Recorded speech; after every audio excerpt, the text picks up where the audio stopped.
क्या उत्तर प्रदेश में कानून व्यवस्था इतनी कमजोर हो गई है कि एक सांसद अपने परिवार से नहीं मिल सकता है?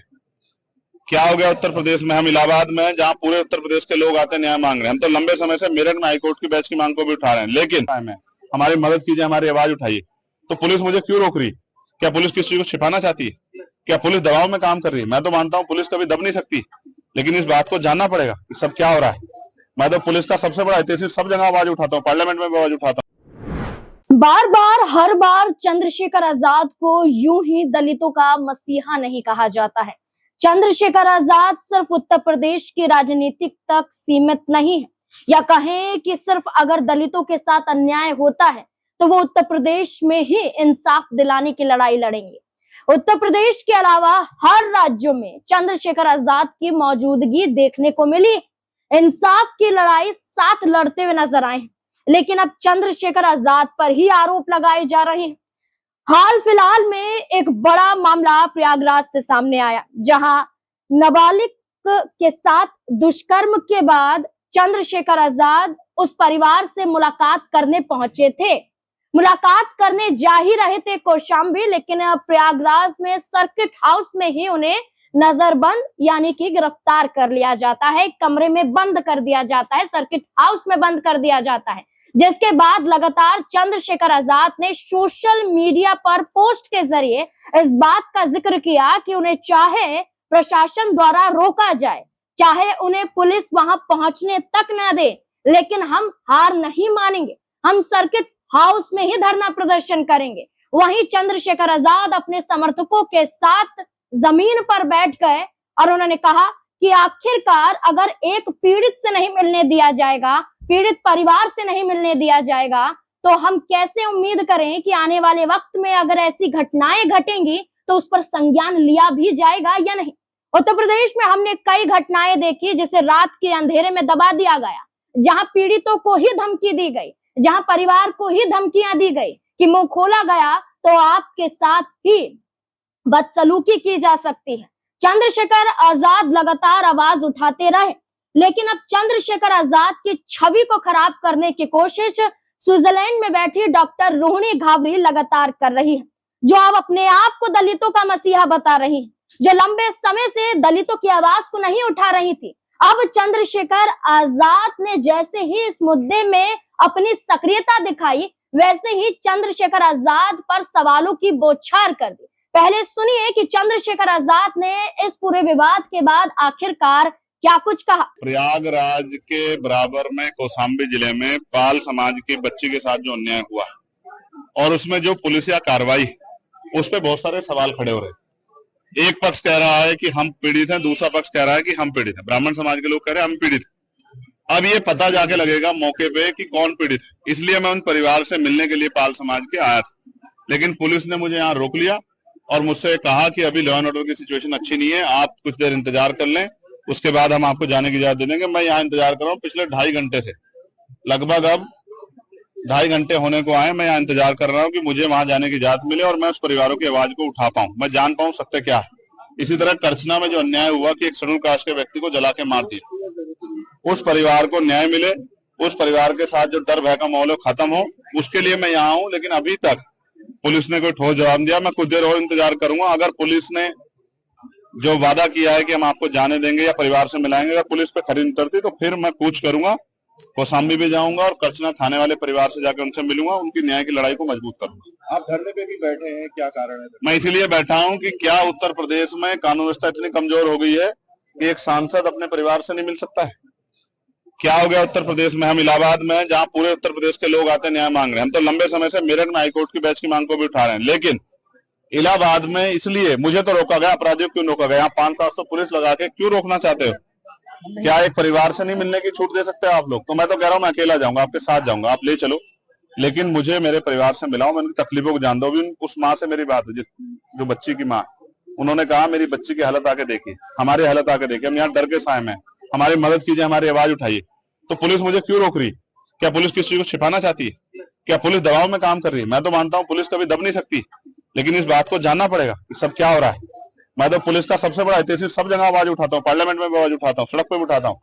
उनकी 8 घंटे की ड्यूटी हो, उनको न्याय मिले, उनको जो वेतन विसंगतियां वो दूर हो, उनके साथ जो है जो बॉर्डर स्कीम है वो खत्म हो। लेकिन क्या आज पुलिस मुझे रोक के जो है क्या कानून का हनन नहीं कर रही, संवैधानिक जो अधिकार है उनका हनन नहीं कर रही? इसका जवाब भी देना चाहिए। और मैं मीडिया से कहूंगा कि पुलिस से पूछे कि वो मुझे क्यों रोक के बैठे। धन्यवाद। थोड़ी देर पहले लाइव आए थे, आपने हाउस अरेस्ट की बात भी कही और सरकार ने भी कह रहा, क्या कुछ उसी के बाद मुझे बाहर आके बैठना पड़ा, इसलिए लाइव आया कि मुझे जाना था कहाँ और मुझे लेके कहाँ गए। मैं संवैधानिक विचारों का प्रयोग संवैधानिक विचार पे हूँ, इसलिए पुलिस से बातचीत कर रहा हूँ। वरना मैं लड़के भी जा सकता हूँ, मोटरसाइकिल पे बैठ के भी जा सकता हूँ। पुलिस जानती है जब मैं जाने पाऊंगा चला जाऊंगा, लेकिन मैं संवैधानिक विचार को मानता हूँ, संविधान को मानता हूँ, इसलिए पुलिस से बात कर रहा हूँ कि भाई हमें जाने दिया जाए या उस परिवार को हमसे मिला दे। अगर नहीं जाने दिया जाता तो क्या कुछ कदम उठाया जाए? तो फिर अभी तो इलाहाबाद में आप संदर्भ देख रहे हैं, फिर आप लखनऊ में देखना विधानसभा का घेराव होगा, मुख्यमंत्री आवास का घेराव होगा। इतने बड़े पैमाने पे होगा कि पूरे प्रदेश से ट्रेन में लोग आएंगे और लखनऊ का चक्का चक्का जाम कर। अच्छा, इटावा में हाल ही में एक घटना हुई जिसके बाद सुर्खियां तेज होगी, राजनीति जातिवाद पे आ गई, किस तरह इसको देख रहे हैं? क्या इटावा में आप उस घटना की बात कर रहे हैं जहां एक यादव समाज के कथावाचक की चोटी काटी गई, उसको मूत्र जो है उससे नहलाया गया, उसी की बात कर रहे हैं क्या? आप ये समझिए, अगर ये आजादी से पहला समय होता संविधान से, तो ये उनके साथ जो हुआ वो सही था। वहां शूद्रों को मंत्र उच्चारण करने का और मंत्र को श्रवण करने का अधिकार नहीं था। कोई शूद्र अगर मंत्र सुन लेता था उसके कान में पिघला के लोहा डाला जाता था। कोई मंत्र अगर शूद्र जो है मंत्र का उच्चारण कर लेता था तो उसकी जीभ काटी जाती थी। लेकिन अब तो संविधान का युग है, इसमें तो अगर आप किसी को भी, भाई मैं आपसे पूछना चाहता हूं कि ब्राह्मण समाज के लोग जो आज वहां कह रहे हैं कि भाई हमसे हमारे साथ अन्याय हुआ है, तो मैं पूछना चाहता हूं कि क्षत्रिय को, वैश्य को, महिलाओं को, दलितों को, पिछड़ों को, आदिवासियों को पुजारी बनने का अधिकार क्यों नहीं? इसका क्या जवाब है आपके पास? कि आपके पास क्या जवाब है कि संविधान जब सबको बराबर का अधिकार देता तो पूजा करने का अधिकार तो सबको है, कांवड़ पे जाने का अधिकार सबको है, लेकिन पुजारी बनने का अधिकार क्यों नहीं है? बाबा साहब अम्बेडकर ने तो पूजा करने के लिए, मंदिर में जाने के लिए, पूजा करने के लिए नहीं, मंदिर में जाने के लिए। सुना आपने, उन्होंने साफ तौर पर कहा कि इंसाफ तो दिलाकर रहेंगे, न्याय की लड़ाई तो जरूर लड़ी जाएगी और वो पीड़ित परिवार का साथ नहीं छोड़ेंगे। लेकिन अब डॉक्टर रोहिणी घावरी उन पर आरोप लगाते हुए क्या कुछ कह रही है, उनके ट्वीट पर भी जरा नजर एक बार फिर से डाल लेते हैं। जरा स्क्रीन पर देखिए, जहां वो चंद्रशेखर आजाद को क्या लिखती हैं, जो चंद्रशेखर चला रहा है वो बहुजन आंदोलन नहीं है। अंबेडकर आंदोलन नौजवानों के भविष्यों की बलि नहीं मांगता। बाबा साहिब के सपनों का समाज शिक्षित समाज है। हुड़दंगियों का हमारे आंदोलन से कोई लेना देना नहीं है। यही ट्वीट नहीं बल्कि इसके अलावा भी रोहिणी घावरी ने एक बड़ा पोस्ट चंद्रशेखर आजाद को लेकर किया था, जिसमें उन्होंने लिखा, इसी सोच का विरोध में करती थी, ये आदमी समाज को पूरी तरह से बर्बाद कर देगा। 200 से ज्यादा युवाओं पर मुकदमे दर्ज हुए, अब इनका भविष्य बर्बाद करने की जिम्मेदारी कौन लेगा? ये आदमी अब फोन नहीं उठाएगा। इनके ये यहाँ रोहिणी घावरी ने, और इसके अलावा शेम पॉलिटिक्स भी वो लिखती हुई नजर आई। लेकिन सवाल ये उठ जाता है कि दलितों की जो समस्याएं हैं या दलितों पर हो रहे अत्याचार, ये पहली बार नहीं है। उत्तर प्रदेश के अलावा कई राज्यों में दलितों के साथ कई बार शोषण हुआ है। बाबा साहिब की मूर्ति को खंडित कर देना, चाहे बाबा साहिब के अपमान में संविधान का ही अपमान कर जाना, संविधान की ही आलोचना कर देना, भाजपा राज में हमने कई बयान देखे। इसके अलावा किसी यूनिवर्सिटी से किसी प्रोफेसर को निकाल देना, किसी स्कूल से किसी टीचर को निकाल देना, या किसी दलित समुदाय को सिर्फ इसलिए अपमानजनक शब्दों के रूप में जो शब्द इस्तेमाल किए जाते हैं वो करना, क्योंकि वो वहां पर अपनी आवाज उठा रहे थे। ऐसे कई मुद्दों में चंद्रशेखर आजाद आगे आए, लेकिन उस दौरान डॉक्टर रोहिणी घावरी ने सोशल मीडिया पर जो लगातार इंसाफ की गुहार लगा रही हैं, रोहिणी घावरी ने कभी भी कोई पोस्ट उस दौरान तो दलितों को इंसाफ दिलाने के लिए नहीं किया। लेकिन जैसे ही चंद्रशेखर आजाद का जो मामला है, जो विवाद बढ़ता नजर आया, जो शोषण के आरोप लगाए, तब से ही दलितों की आवाज उठाने लगे। तो अब सवाल पूछा जा रहा है कि क्या आवाज सिर्फ इसलिए उठाई जा रही है ताकि चंद्रशेखर आजाद को फंसाया जा सके?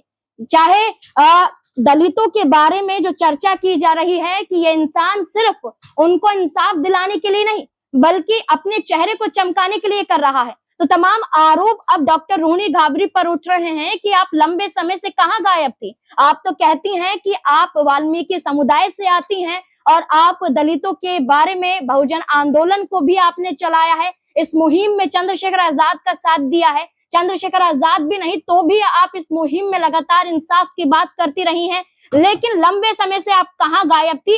अब दलितों की आपको परवाह क्यों हो रही है? ये सवाल है। इस सवाल में और भी कई सवाल यहाँ पर उठ खड़े हो जाते हैं, लेकिन दर्शकों से जानने की कोशिश करते हैं कि आपको क्या लगता है। जो ये विवाद पूरा हमने प्रयागराज में देखा, जहां चंद्रशेखर आजाद ने चुप्पी भी तोड़ी, अब डॉक्टर रोहिणी घाबरी ट्वीट के माध्यम से फिर से उन पर आरोप लगा रही है। क्या आरोप लगाना सही है या उन्हें भारत वापस लौट आना चाहिए? क्या है आपकी राय? इस पूरे मुद्दे को लेकर अपनी राय कमेंट सेक्शन में जरूर दें। देखते रहें SPN9 न्यूज। धन्यवाद।